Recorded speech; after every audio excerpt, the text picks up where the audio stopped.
Good morning, everybody.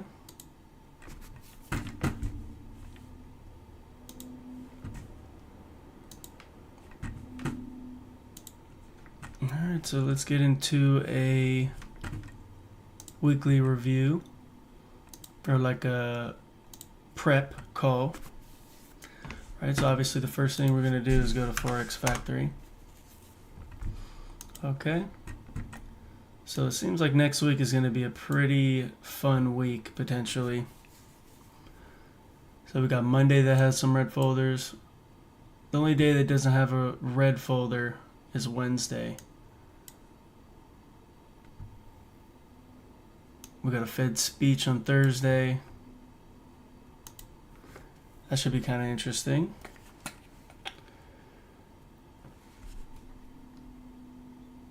And we got the price index. We have Treasury speech. So yeah, it should be a pretty fun week next week.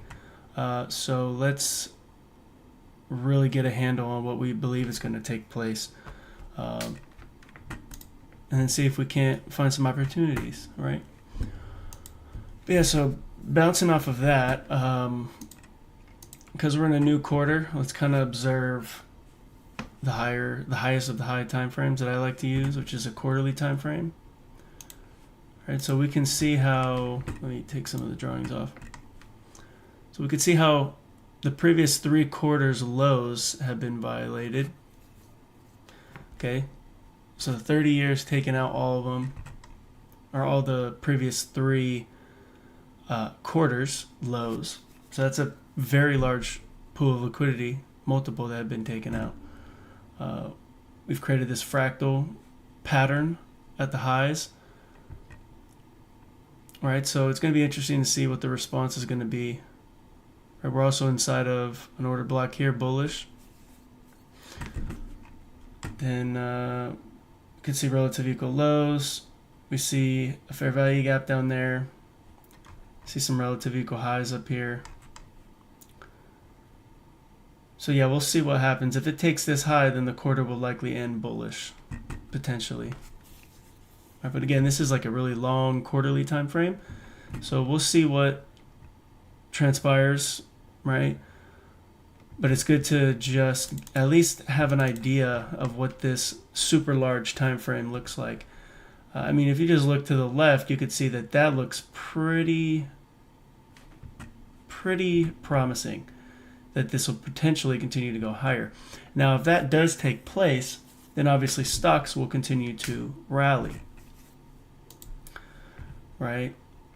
So we want to continue to observe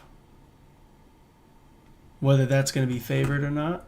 But again, this is a longer range view, so we're going to want to just keep tabs on that, keep that in mind. We have very obvious buy side liquidity targets that have been left right here. This is pretty much purged out a significant liquidity pool, and then now we've started to retrace. So again, we have this order block, right? We have an order block here too, and this one doesn't really have an order block that would be useful in my opinion. But again, we have a fair value gap down here, right? We have the order block, a swing low. Now, if this was to break this low, we'd want to observe what the response would be from this down candle and see if it would want to respect that. Again, this is a 3-month chart, so there's only going to be one more candle that prints here, but super long term. That's just an observation you want to keep in your journal, right? Just to peek at what's happening on this very large time frame for the quarterly narrative. Seems as though they're going to want to potentially drag it lower, especially if they break through the midpoint of this order block and then maybe start to respect like this up candle, the opening of that. We have gotten below it, so we'll see what happens when price tries to maybe return back into that a little bit.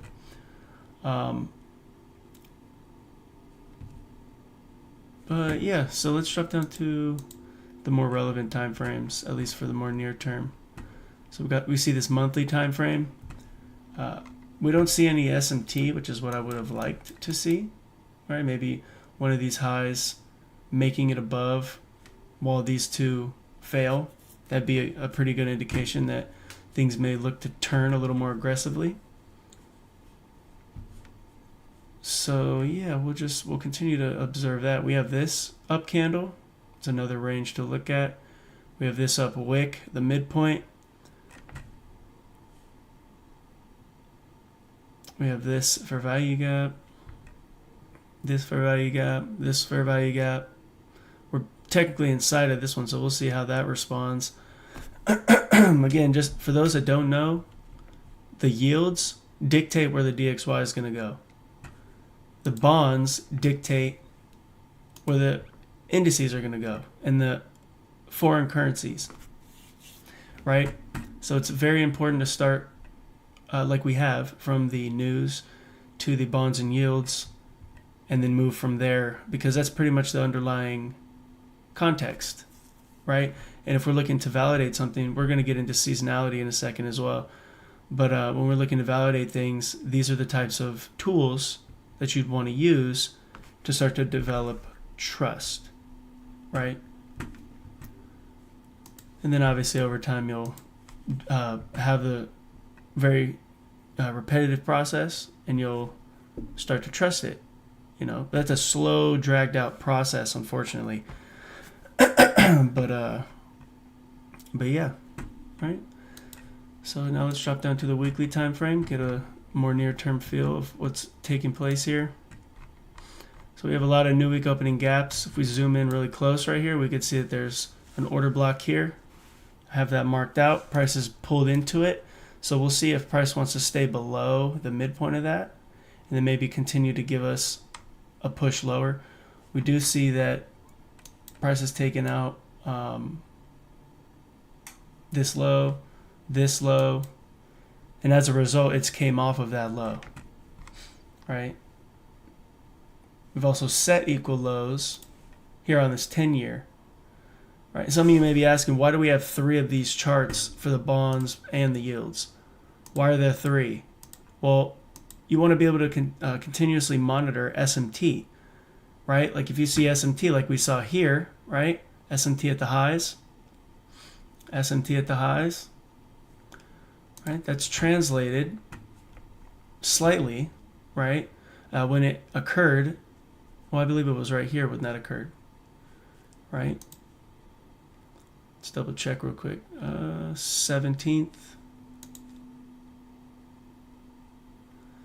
So yeah, you could see that the bearish candle occurred, right, on the 17th when the SMT was present. Sometimes it's not going to be aggressive, right? But you also want to consider, like I've mentioned the last 2 weeks, that the week before, the week of, and the week after the quarterly change, right, or the contract change, generally it's going to be kind of skewed. Things are, they're trying to price in things, and it just takes some time for the market to get back in alignment in terms of symmetry. So it's not unreasonable for things to be a little skewed right now. But yeah, nonetheless, we see how prices drop down for the bonds. Right, there's an order block here. You can look at this one too. So we want to observe what the response would be from there, right? And if we push away and we continue to push away, right? This has filled the fair value gap. This one didn't have a fair value gap. This one hit the fair value gap, the 5 and 10 year, right? And then we have very obvious equal highs up here.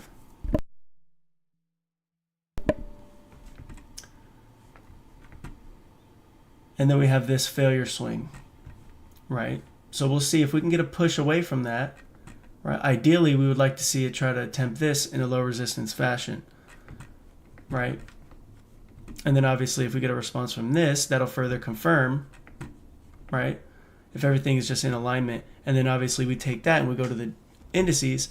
And if it's bullish, if we see a reason to be bullish, right, which for the time being, it's still pumping. We do have SMT here on a larger scale, right, from this high to that high, this high to that high, and this high, right? The Dow and the S&P are clearly the strength holder between the 3 assets, right? And things are still bullish. So until that is disrespected, we'll continue to favor reasons to want to go higher, right? It has taken out the high here, Same with the Dow. So I wouldn't be surprised if opening into next week we get a drop, potentially pushing into Tuesday or Wednesday, right? And then maybe we'll see some type of response away from a low after the pullback to then continue to go higher. And then obviously we're going to continue to monitor the bonds and yields to see if that goes ahead and confirms that in the moment. And then again, it's building clarity. It's building your ability to trust things. There's things that you do that'll allow you to start to trust particular ideas, especially with narrative and bias, right? And remember, narrative is what the higher time frame objective is going to be, right? And then bias on the lower time frame sometimes fluctuates, right? Narrative doesn't change on a day-to-day basis. Bias in a bearish market can still have a bullish bias, but that's just pretty much a retracement inside of the bearish narrative, right? This way of thinking about bias and narrative, it just allows you to march forward trusting things without having to switch back and forth and then lose focus of what the actual higher time frame is looking to do just because price retraced or went against what your bias has been, right?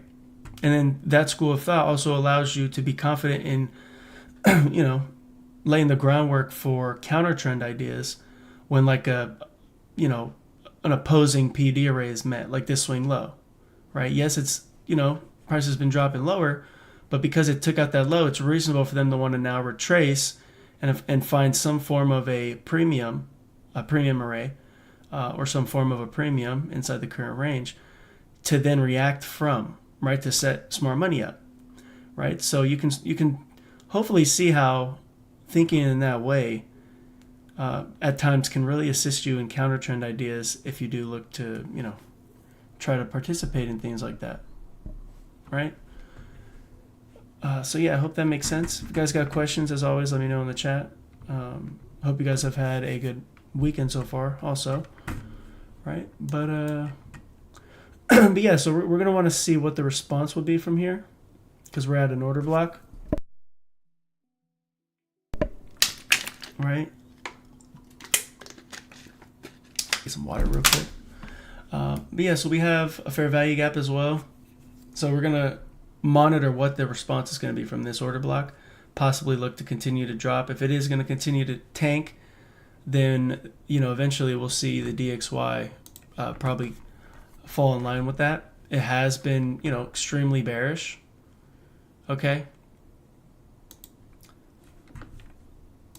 So, yeah, where's my DXY? Right there. Right, so if that continues, right, then obviously the DXY will eventually continue to fall, right? Which it's already been doing, which has then resulted in the indices continuing to rage on higher, all right? So if this breaks this high, right, if you zoom in, you could see there's a fair value gap. It's an order block, right? This one or this one, right? But if it smashes through that, plus smashes through this fair value gap, and then breaks through this high, then obviously we have to wait for reasons to get back in line with price going lower, but have to adjust because if that takes place, that's 3 PD arrays that are violated. So there's no reason to push into continued sells if it's not presenting that as a possibility at the moment, right? But for now, we've taken out the low and it looks like we're retracing from Friday, right? So now it's back inside of a weekly bearish order block, right? We have a low down here. We have fair value gaps. So we have pretty obvious targets. We have this large wick. You measure out the midpoint. That's also a target. We have this fair value gap here as well that may act as an inversion. So we're going to want to study what that does. If that holds, we should not see this being attacked. This fair value gap shouldn't get hit if we are going to try to march on down to this low. Because we have an inversion here. We have an order block here. We have a swing high here. Fair value gap here. So we have multiple areas in price that should be able to hold it down if it is going to continue to march on lower. That's what we would like to see, right? So, and if it breaks through this fair value gap and it looks like it wants to attack this, then maybe the bias going into that may be bullish until we get up into that level. Then we have to observe what takes place. But that once that occurs, if it does take place, we want to continuously monitor whether that's going to continue and maybe attack further buy side,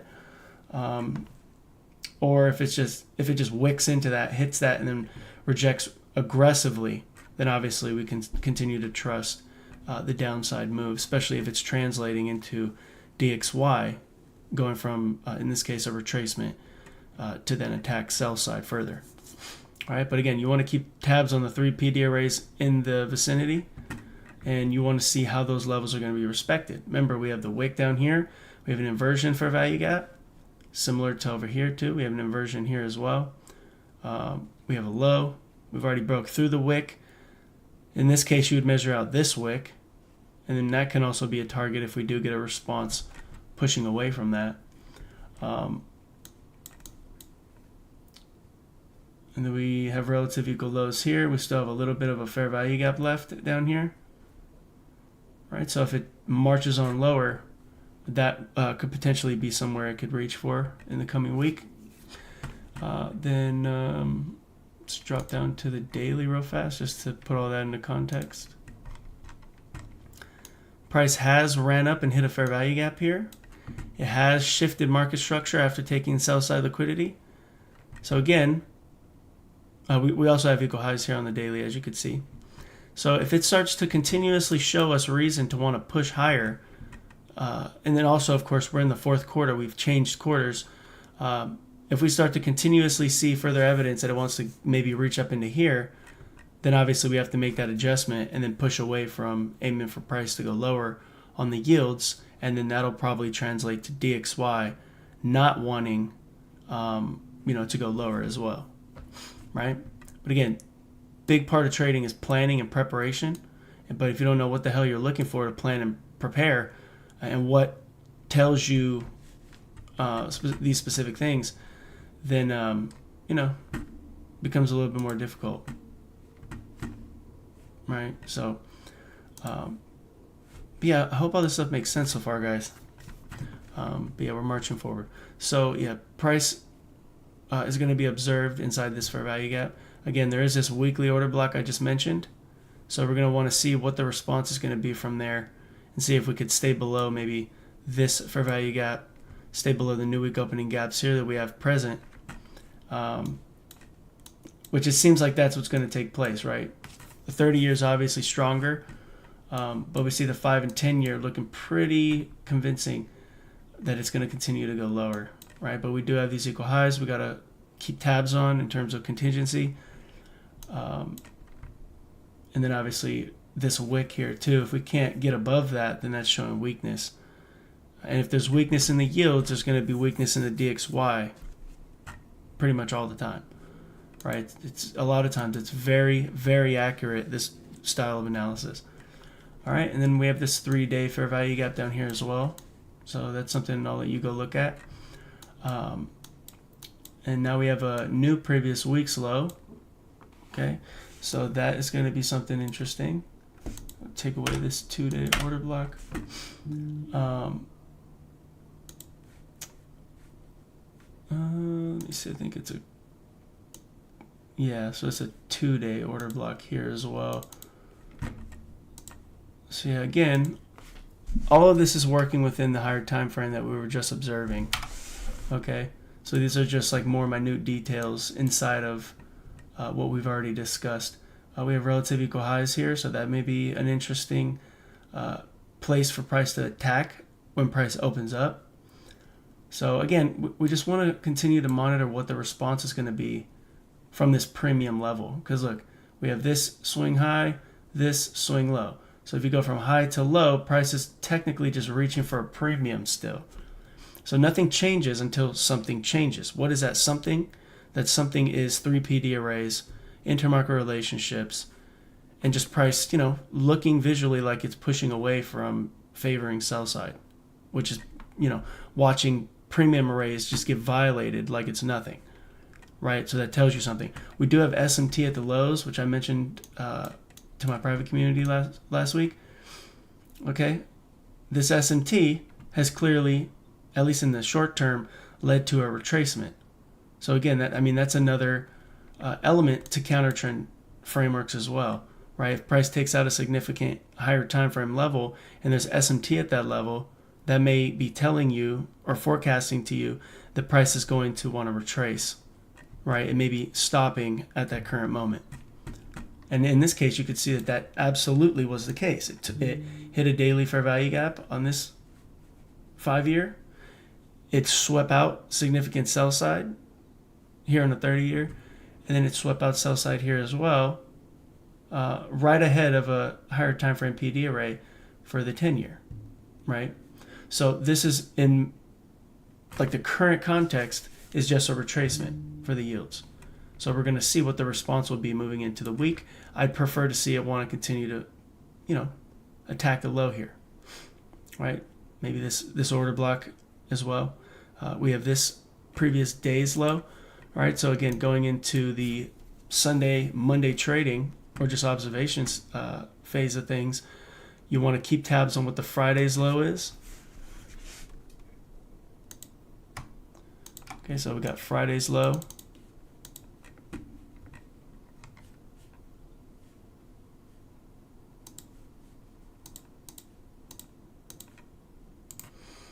All right, then we got Friday's high.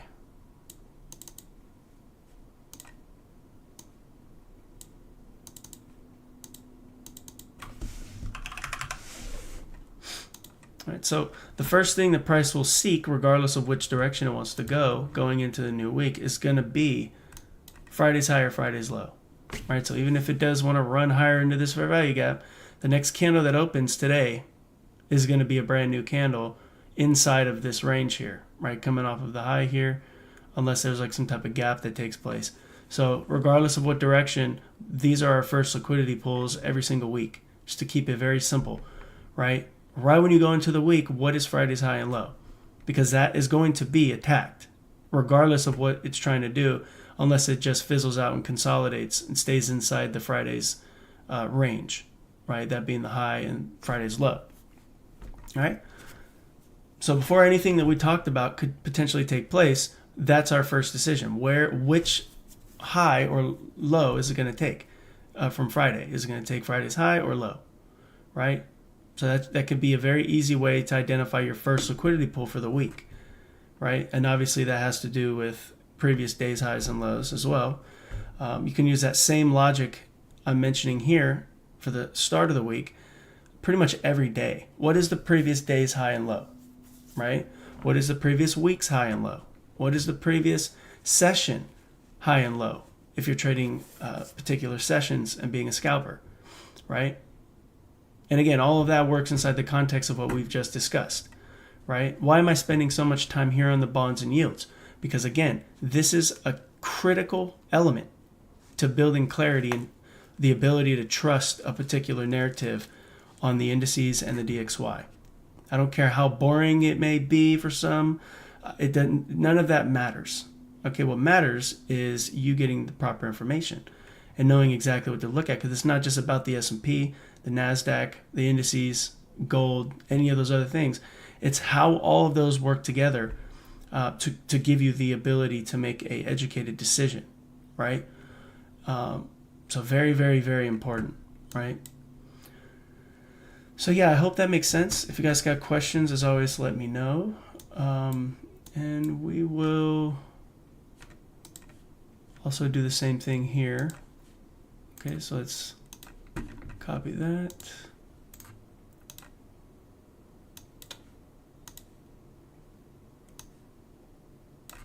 Should zoom in real quick.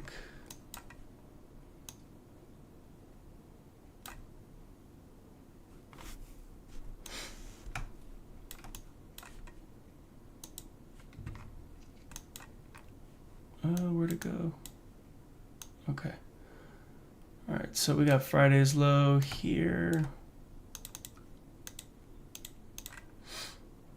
So you should be doing this on your charts, right? Everybody should have the things that we're discussing on your chart, okay? There's a fair value gap here as well, if you want to mark that. Let me see, I think it's a 2-day. Plus the volume imbalance, you gotta add both. right? So we have the previous week's low, previous week's high, okay? And then we have Friday's high and low as well to work within as we push into the new week. So again, like I mentioned, so I just make it crystal clear, when you move into a new week, you have to consider what the previous range was, which is the previous week's Friday high and low, okay? Because no matter what it's going to do, if this chart needs to go lower and maybe attack the sell side, it's going to have to pass through that first. Now, if it's going to go higher, maybe reach back into this breaker candle, it's going to have to break through Friday's high because that's the previous range, previous liquidity, previous candle, whatever you want to call it. Okay. So again, it's the reason I'm highlighting this is because it makes it a little more simple to identify specific liquidity the price could look to attack overall. And then with that information, plus you add on the understanding of the bonds and yields influence on the indices and the DXY, with that information as a backdrop, you're able to then get closer to having the ability to trust what it is that you're trying to see price do. And then you walk forward studying this tactic and see just how important it is. And I'm telling you, you guys will be freaking amazed. This is one of the things that I just could not believe was right in front of my face. And I was making things too complicated, you know, thinking that it has to run 500 points to reach for a daily PD array of some kind when we're not even close to that particular level, right? There's things that have to happen before specific liquidity levels or PD arrays are met. And in this case, with what we're talking about here, going into a new week, that specifically can be Friday's high and low. Sometimes Friday's high or Friday's low will set up the weekly move, right? Maybe it runs down below, maybe fills in the rest of the fair value gap here, sweeps out Friday's low, and then bounces from there. Well, that's a significant liquidity pool. And if everything's in alignment with that type of idea, then obviously you can move into the indices and, in this case, be able to trust a particular buy setup if it shows itself, right? So yeah, everything that I have here is what's important to me as we march into the new week, right? So we got the fair value gap, previous week's high and low. We have Friday's high and low. We have relative equal lows down here. Longer range sell side is down here if it does want to break down. I'd prefer to see it want to continue to go higher, but we'll see how that translates, right? We'll see if this retracement gives some type of maybe one more push lower than a strong response. If it just starts breaking through and maybe gets below this fair value gap here, then obviously things may be changing, and that would be multiple PD arrays violated. There'd be a fair value gap, multiple swing lows, and then the order block here as well that we're trying to observe to see if it'll hold, right? We also have new week opening gap. So it stays below that stuff. Why would I want to push buys, right? And if the bonds are dropping, it makes it difficult to trust a buy in the indices, although it could take place. As you can see, right, it has dropped, but the indices have been kind of rallying. We have come off the highs, right, with a retracement. Just shows you the impact, right, that the bonds have, how this was dropping. So it made it difficult for the indices to want to just accelerate to the buy side aggressively. Right, so yeah, these are the levels you should have on your chart. Notice that there was that SMT, so we'll see if that has a longer term situation that takes place. This swing low, we don't want to see this swing low violated because again, we have order block here, we have fair value gap, multiple swing lows here, right? So price is taking sell side already. Hopefully we can see it keep this low intact. If it doesn't keep the previous week's low intact and just really finishes below it, then again, that starts to move us in the direction that this may look to then start seeking further sell side. Each of these lows here on these candles are previous day's lows, so they're significant in terms of a pool of liquidity. So if it gets close down to there, right, there's a volume imbalance too, but as it pushes lower, those are targets, right? Midpoint of this down candle, the high of the candle, it's a target. right? This volume imbalance is a target, right? This low from a previous day is a target. It's also a previous week's low, right? So previous day's high, previous day's lows, and previous week's highs and lows, they're all very, very, very, very useful. So if you haven't been marking those, make sure you're marking those and studying how they're utilized, because they could be utilized as a target, or they could be utilized as a higher time frame opposing liquidity pool to position smart money to then push against it. All right. So yeah, I hope that stuff makes sense. If you guys have questions, let me know. But if not, we're gonna continue to march forward. So yeah, if this continues, right, in the yields, obviously that's gonna push lower or give interest for lower prices. If the yields push lower, it's gonna continue to push this lower, right, the DXY. All right, but right now, it seems like that's going to be the case. So in order for us to continuously trust that this is not going to have a significant run to the buy side after taking out these lows, and we're going to continue, we would like to see that, again, this response from here, right, pushing lower in price, right, because that would support us continuing to drop in the DXY. And then, as you can imagine, that will have an influence over the trust that we can have inside of the indices, right? So again, like I mentioned, right, we see similar situation here with the DXY, right? We have this fair value gap, which I pointed to last week in my private community, to watch the response from this fair value gap, right? And we could see how prices just continue to march, respecting the downside or the upside wick here, the midpoint. Even this wick was respected. This was delivered as an institutional order flow entry drill, right? So that's pretty significant. And we have this order block as a line in the sand. Again, we have the midpoint of this wick. We have a swing high. We have the fair value gap, and we have an inversion fair value gap as well. I mean, you can even mark off the midpoint of this wick too as a potential dynamic resistance. And then as long as price stays like below, as long as the yields eventually kick in line with continued downside, then we have all the evidence in the world to continue to trust that narrative is bearish, aiming for these lows probably. And then, bias obviously, in this case, right, it could change, right? It could be a retracement back into a wick again or something. But the overall narrative doesn't change until these levels that I just mentioned get completely violated, and then maybe the yields at that same instance start raging higher, maybe attacking the highs here as a contingency. But unless that is proven, right, with further evidence in price, we're going to continue to observe DXY interest to get down below the lows here, right? You look here, you see these equal lows, then you drag over to the left, you can see another low. It's another weekly low. And then you, right below it, can see fair value gap. Okay? So that fair value gap, which I have labeled here in pink, hopefully it's, let me make it a little darker.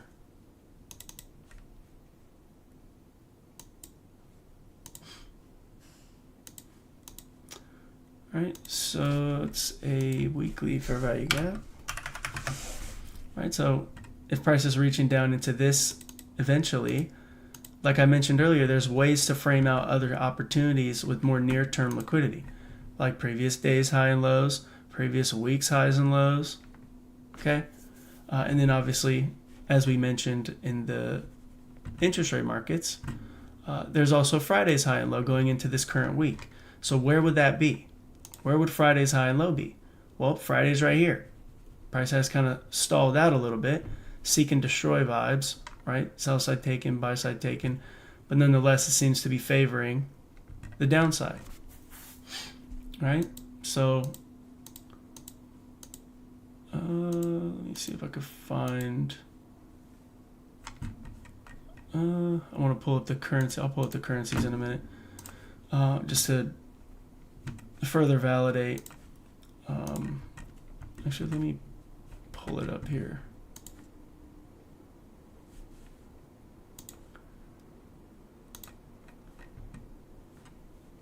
All right, so and we'll discuss this after we talk about the DXY. Okay. But yeah, I hope the idea of what it is that I'm trying to point you to I hope it's making sense.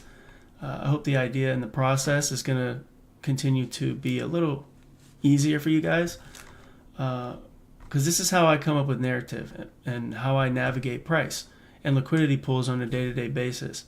Obviously, there's other tactics, but to keep things as simple as possible, identifying previous days high and low, or previous 3 days high and low, previous weeks highs and lows, monthly highs and lows. I mean, they're so important. And then Friday's high and low, obviously going into new weeks.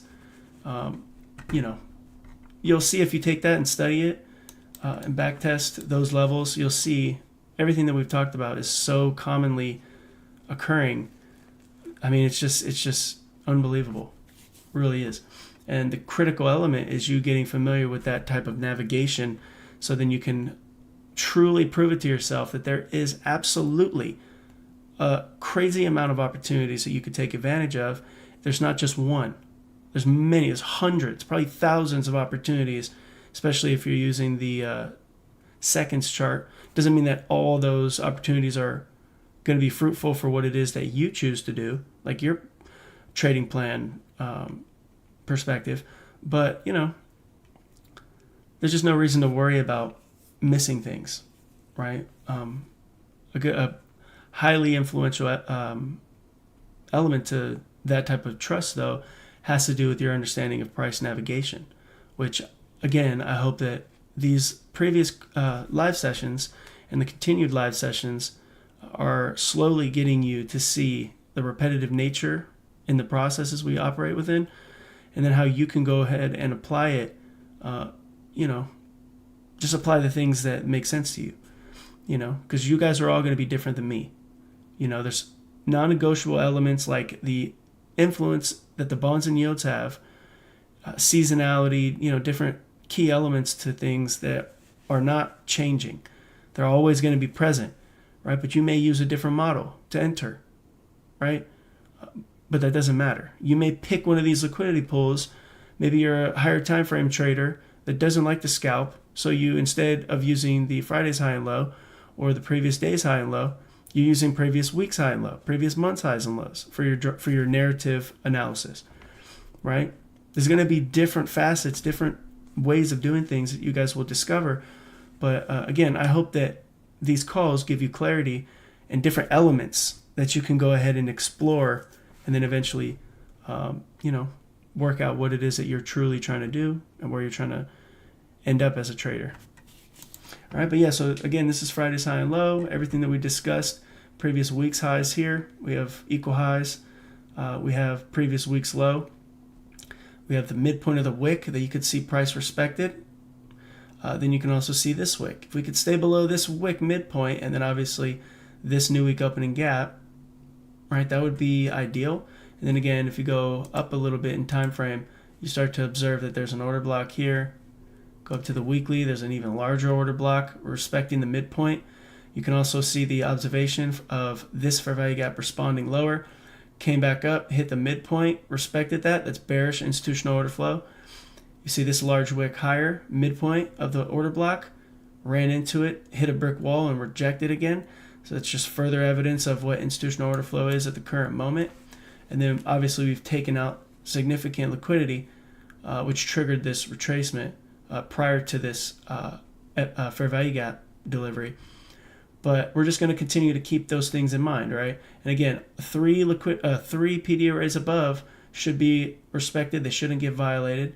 We have this inversion, this order block midpoint, this wick, midpoint, and the quadrants within those wicks.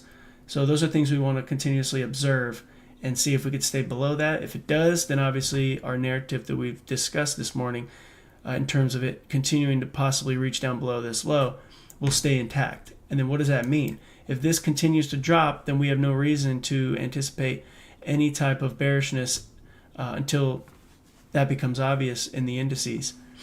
All right. So you take this DXY and you merge it with the bonds and yields, and that is the evidence that we have so far, leading us to believe that price may continue to drop in the DXY, and then obviously look to rally in the currencies and the indices.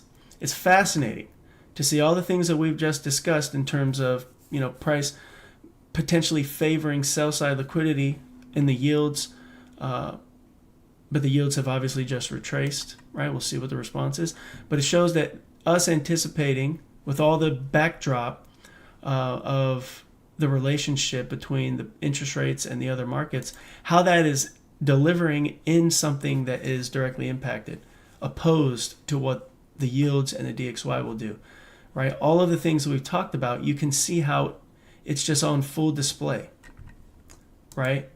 You can see the validity in the relationship. And if you've been here watching these videos for some time, we do this continuously and talk about it continuously.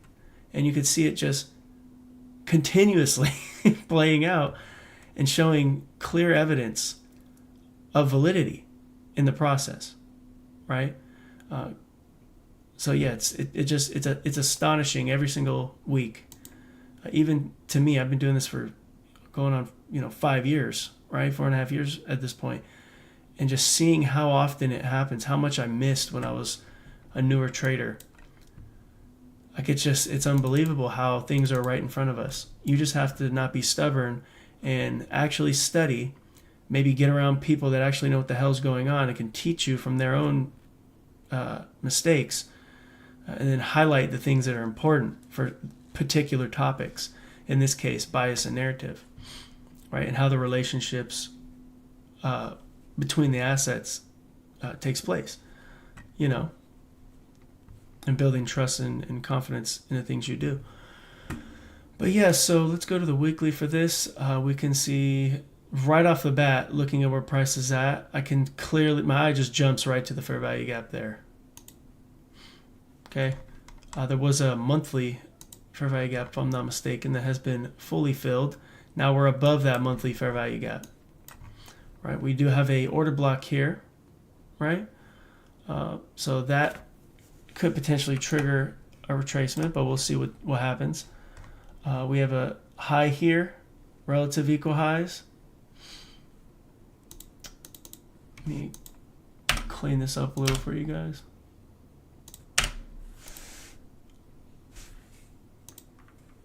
So yeah, let me just kind of remove some stuff. We'll do it from scratch. But yeah, so price is taken out buy side, right? It seems as though price is continuing to respect this order block here. This fair value gap here was significant, and now price is pushing higher. We have relative equal highs here as well, relative equal highs here. So those are elements that we're going to want to keep tabs on. Then we quickly drop down, and we can see how price literally retraced into a fair value gap and then has continued to rally. Price dropped down to a fair value gap, has continued to rally.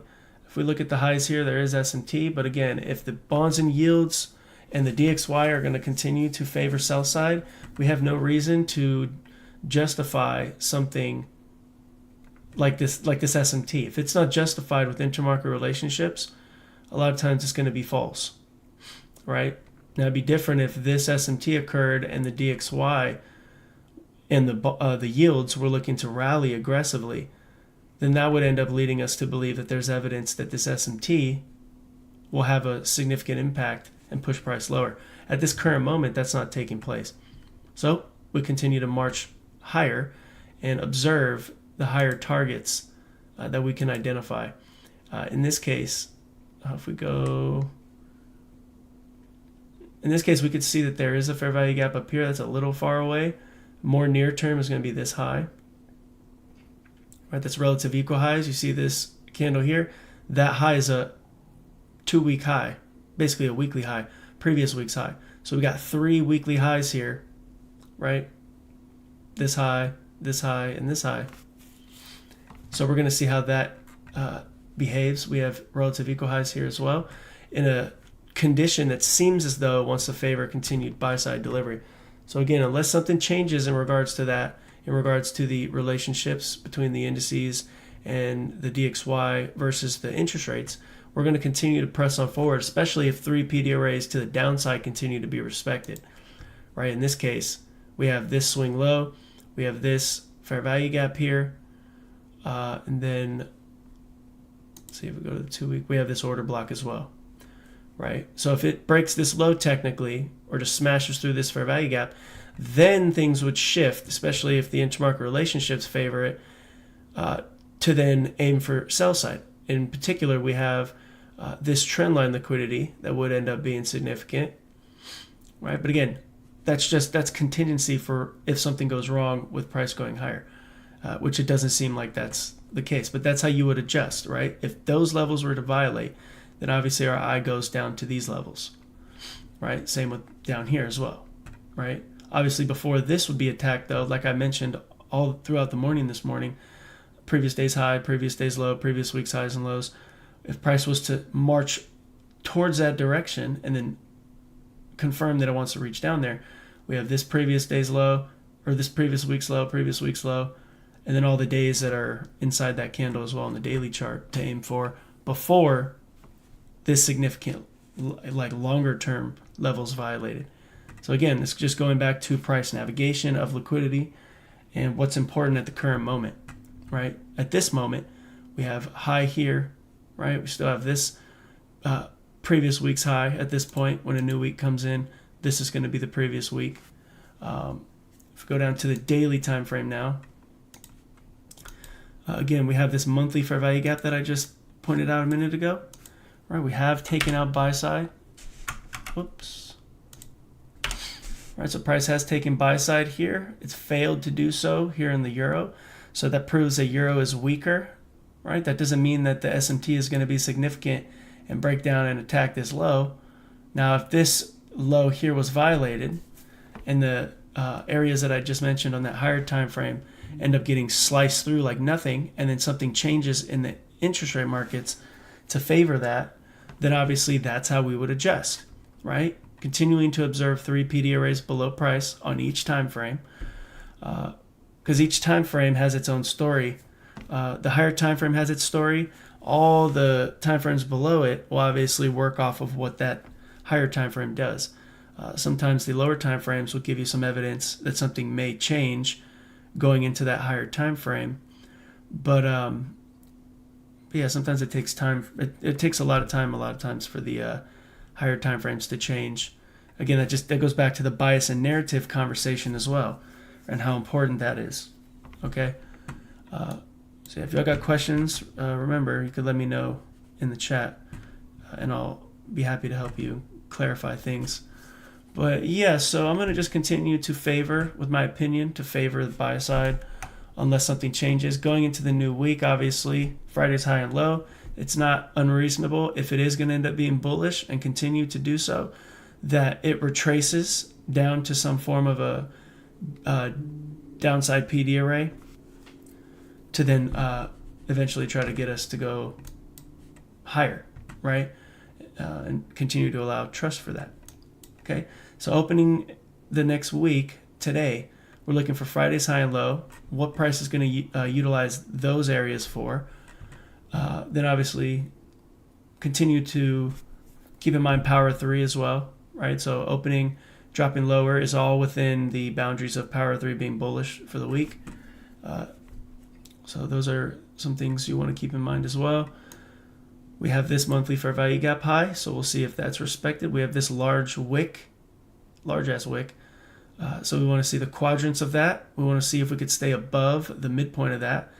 That'll further amplify our observation of bullish institutional order flow, especially if the bonds and yields continue, especially if like this drops, right? Like we mentioned earlier. And then this continues to maybe rally from this level we talked about earlier as well. Okay, so that is my observation for the GBP USD, or GBP USD, Euro USD, bonds and yields, and DXY. So those are the things we've covered so far. Again, I hope that all makes sense. If it doesn't, leave a comment in the comment section. And if you've gotten value from this video, and you've made it this far, definitely consider liking the video and subscribing. I appreciate the support, And hope it's been helpful so far with the lives that I've done throughout the year, this year, and some of the things I've shared with you guys. All right. So yeah, moving on to the indices. Let's actually jump to the 3 indices first, all together. And so let's go to the quarterly time frame. We can see every quarter previous, like the last, 1, 2, 3, 4 quarters have been bullish. So we are tremendously due for some type of aggression to the downside, because price just can't keep going higher. Okay, all the previous quarters recently have been bullish, so we're going to want to continue to observe whether that has an impact and eventually tries to see price drop at some point. Not right now, right? Not right now, right? We're going to continue to favor bullishness until something changes, but that's just something you want to keep in mind. It's been very aggressive, in my opinion, artificially aggressive to the buy side, because we have really no reason in the U.S. economy right now to believe that things should be where they're at. Unfortunately, right? As an American, that sucks to say, but it is what it is. But yeah, so we see as we move lower, we have previous week's high here, previous week's low. So again, you want to mark that for our liquidity, for our first significant liquidity pool. We do see a fair value gap up here. We do have an order block. So we'll see if that impacts things, like in a way that pushes price lower, maybe into this order block to then push higher. We have this inversion fair value gap as well. We want to see it stay above that. We want to see it stay above this order block midpoint as well. It's reasonable for them to drop lower like this to then continue, because remember, power 3, right? Open, low, high, close for bullishness.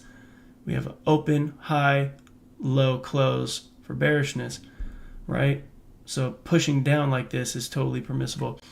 I'd like to see it do that again if we're going to continue, because that's power 3. And if you haven't realized, power 3 is something you must master. I have a video series about that too. If you want to get caught up with some of the significant information about that, go check that out. But yeah, so we want to see what takes place as we open, see if we could drop, then somewhere inside this order block, give a rally, right? Break that down to quadrants. You could see the quadrants of that as well. Preferably, we'd like to see a fast response if it does drop. We want to see a fast response once it hits the high here, because that should be the most reactive element. And then obviously continue, unless something changes, to seek buy-side liquidity and sell-side delivery, aiming for this low on the DXY.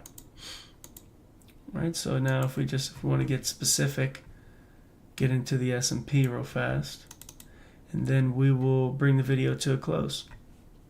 Oh, actually, I'm going to look at seasonality before we put a ribbon on this.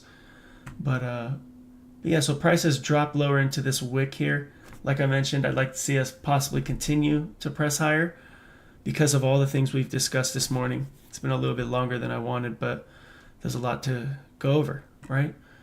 So we'll see if we can continue to push off of this midpoint of this wick. I'd like to see this low left and all this left as well.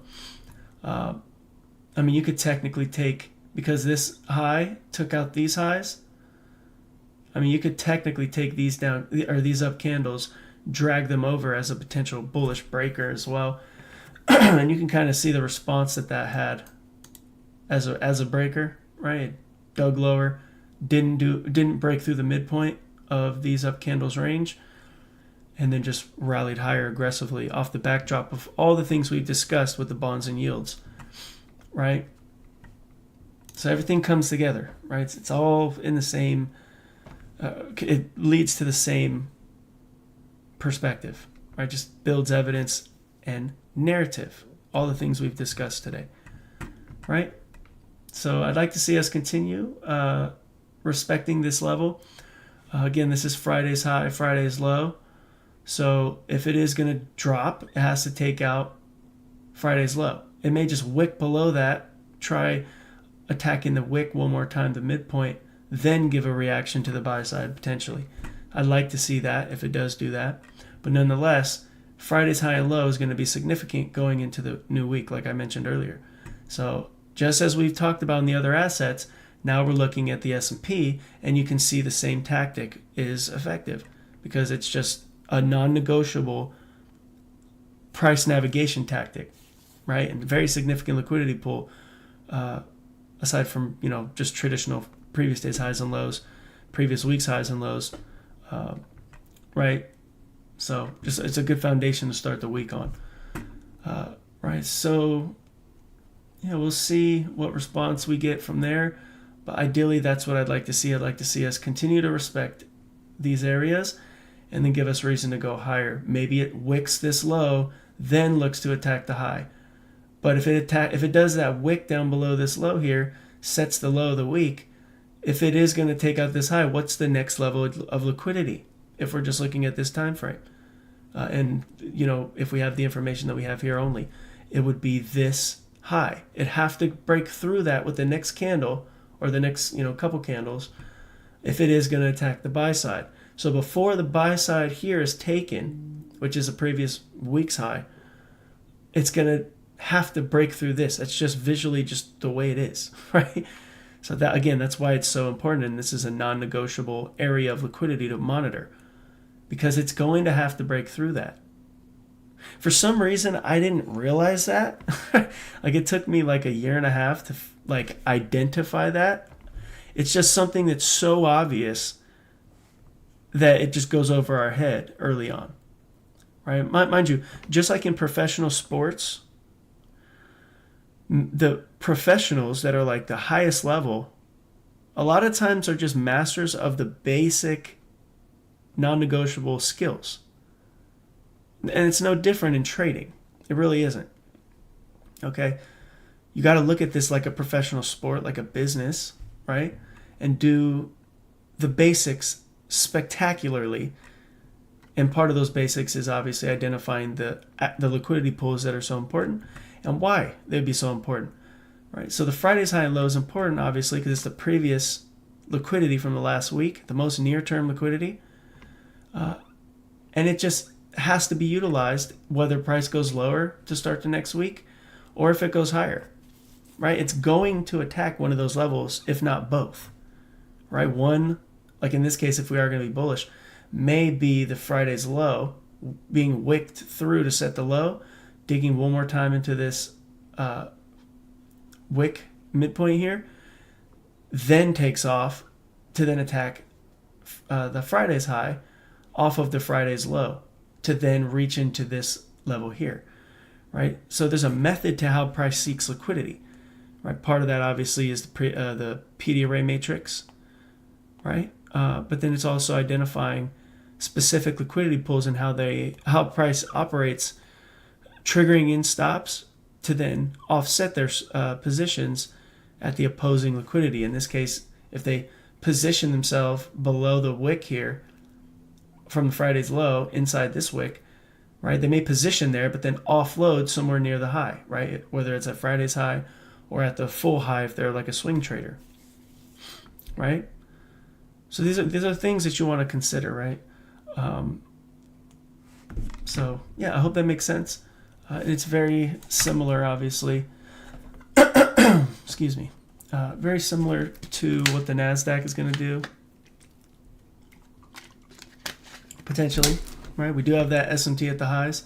We do have a more obvious liquidity pool here.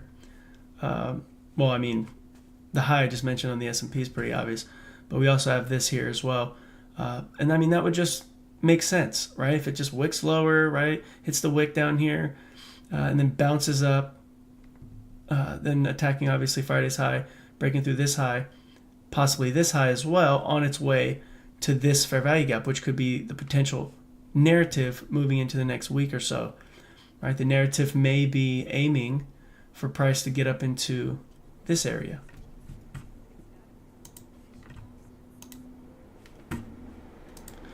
Right? So yeah, I hope that makes sense.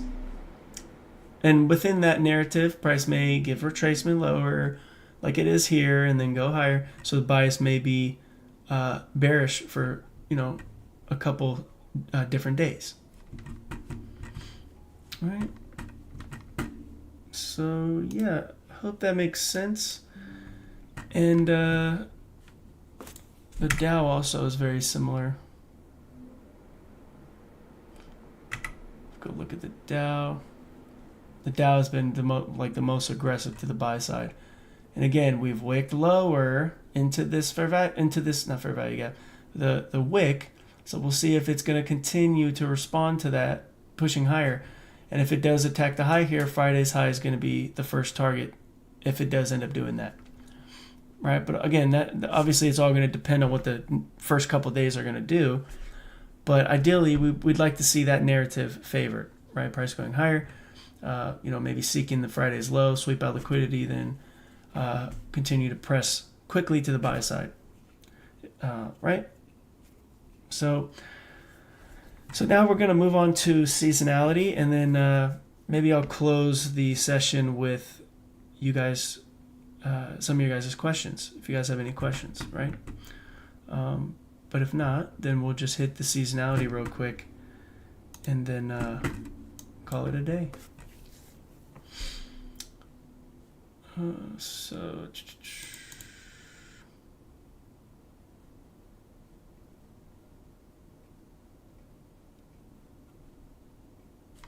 Actually, let me pull up the one from my private community. See if I could find it.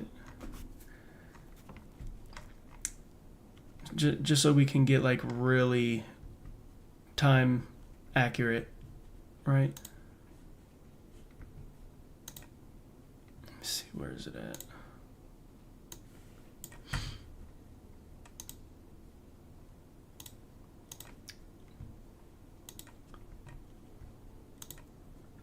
See if we can. Yeah, we'll look at the S&P. All right, so mute that real quick. So we are in September 22nd.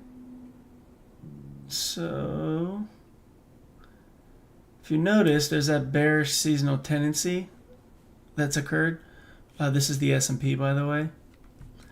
So it's the 17th. Notice how this drop, this decline, leads to a potential low that all three time intervals align with, that then set up a large upper range move, right? Like a buy side move to then, just continuously raging for the Christmas rally off the heels of September low, or September going into October low.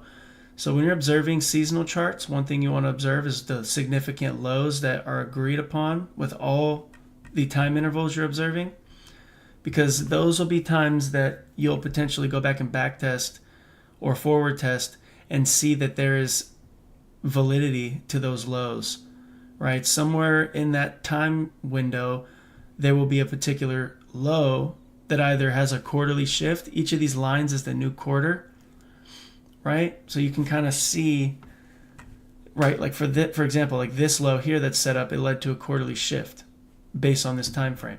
If you go back and observe the time window there, you'll be able to see that there was a shift of some kind, or maybe even a near-term, rally that then ended up dropping, right? If it is a super bearish market.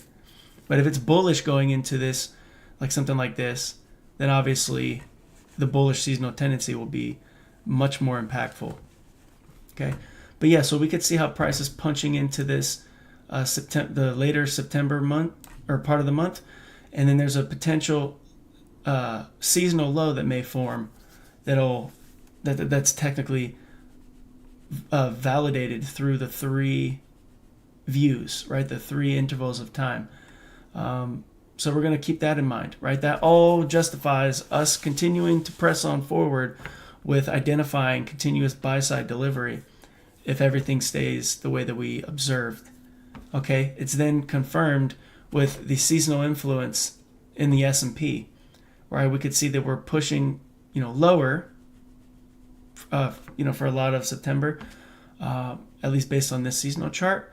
But then now, going into the end of the month, there is a very high interest seasonally that there's a low that forms, significant low, that then leads to pushing us higher seasonally, right, from the last 27 years. That's what this data is highlighting. Very, very, very helpful stuff. I tell my students all the time, the ones that really do want to press into this and see the validity and helpfulness behind the seasonal charts and the repetitive nature, I tell them to go take the chart, look back 10 years, right? First of all, mark off what each month from your view on this chart seems to be wanting to do. Is it bullish or bearish or consolidating throughout each month? Write down what it is that you think based on the chart, right? What do you think it is, bullish or bearish or consolidation? Then you go back the last 10 years and observe what price actually did and keep a log of that study, because that assists you in forecasting, right? Forecasting on a larger time frame basis, a longer term framework, an identification of a narrative overall going into each particular month, right? And you'll see, this is one of my favorite tools. You'll see that if we're bullish and you have a bullish idea or whatever idea you have, and if that's confirmed inside the seasonal chart, a lot of times it'll be very, very repetitive, right? It's very, very, very repetitive, okay? It's super powerful, right? Again, this is something that takes a little bit of time to trust, because obviously seasonal influences don't happen every 5 minutes. It's like a monthly basis that you'll see things operate. Sometimes within the month can have an impact. But, it's just one of those high-level analysis tactics and tools that you definitely eventually want to put into your arsenal, you guys. Highly recommended. Again, if you have questions, let me know, either in the comments or through DM or whatever, however you can get a hold of me. I'd be happy to help you guys with this. I did a video about seasonal charts as well, I believe, on the YouTube channel. You can go check that out too. But yeah, in a nutshell, right, this is what we see inside the seasonal chart for the S&P. Likelihood that there's a low coming that will present us with a higher move. It could have already occurred, right? Because we have already started ramping higher, and we did set a low recently, which is, it's in the vicinity. So we'll see if that continues, especially if the bonds and yields and everything we talked about today that justifies us continuing to observe higher prices, especially if all that stuff stays intact in conjunction with seasonal bullish influence. That is going to be amazing, right? That'll be very, very helpful, in building clarity and trust behind the ideas that you look to participate in. Okay, so now that we looked at that one, let's go see if we have something we could look at for the DXY. Very sloppy seasonal chart. Thanks, DXY. And now let's go observe seasonally what will occur after September going into October. Shoot. Stop. Damn it. I think it was running away from me. All right, but so based on what we just talked about with the S&P observation and how we observe the seasonal charts, we saw that the S&P has an interest that's favored by all three intervals to go higher, going towards the end of September, going into October. What do you see here in the DXY? I would assume that you're observing the fact that all three intervals are doing the opposing delivery, favoring the opposing opportunity. And there's a high that forms going into October versus a low that forms in the S&P. So what does that tell you moving forward as we approach the end of the September month, as we start off this new fourth quarter? That shows you that DXY has a favor to go lower seasonally around this time, and the indices have a favor to go higher towards this time. Okay? So yeah, I hope that makes sense. And I hope you guys can still hear me. I got a weird, like a weird notification here.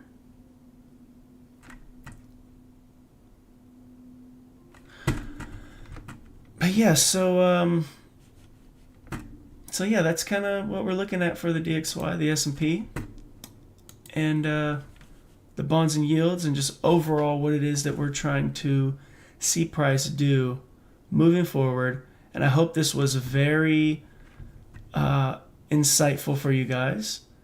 I hope you learned something today, maybe built a little bit more confidence in your abilities to observe price. And yeah, before we go, I know there's a couple of you guys on right now. Do you guys have any questions before we wrap this up and call it a day? Give you guys a second to respond to that.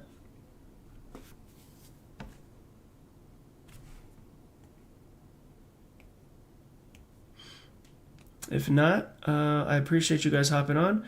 Again, appreciate if you like the video, if you get value from the videos and content that I provide, definitely consider subscribing, maybe telling a friend. It really helps the channel out. And yeah, I hope you guys have continuously got value from this and enjoy your time with me. I enjoy doing these videos for you guys. Yeah. All right, for sure, Nico. I know there's one other person. I want to make sure that they don't got questions either. But yeah. Yeah, Nico, as always, bro, you're in my private community. If you obviously have any questions, we'll do another video, as we always do. All right, Nico, take care, brother. God bless. I'll talk to you later. But yeah, guys, if there's no other questions, again, I hope you got value. Definitely like, comment, and subscribe. And I will see y'all on the next one. God bless.